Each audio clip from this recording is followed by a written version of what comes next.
то, что произошло 33 года назад, оно в действительности показало и открыло новую страницу в истории уже Республики Южная Осетия. Нужно вспомнить обязательно то, что происходило 33 года назад.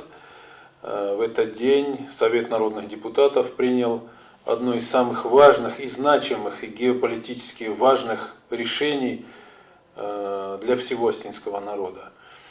Было принято решение о создании Советской Демократической Юго-Осетинской Республики в составе СССР.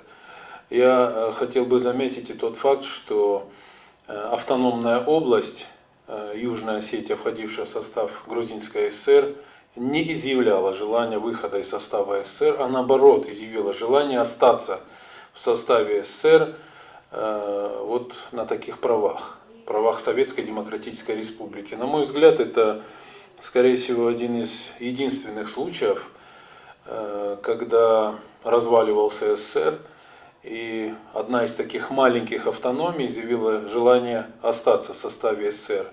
И, на мой взгляд, это одна из самых главных дат, День Республики Южная Осетия, когда мы чествуем, когда мы проводим военный парад, когда мы в школах, в университете говорим нашим детям, студентам, что это действительно новая страница в истории Республики Южная Осетия, которой исполняется 33 года.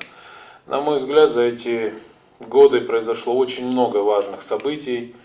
Это решение привело к началу военных действий. Помните, буквально через год началась Грузино-Осетинская война, которая продлилась очень долго. Мы знаем вехи в истории, когда и в 2004 году была агрессия, в 2008 году была агрессия. И все это завершилось тем, что 26 августа 2008 года президент Российской Федерации Дмитрий Анатольевич Медведев принял и признал как раз-таки наш день рождения. Поэтому это наша республика, которая создавалась 33 года назад, существует и продолжает жить и развиваться.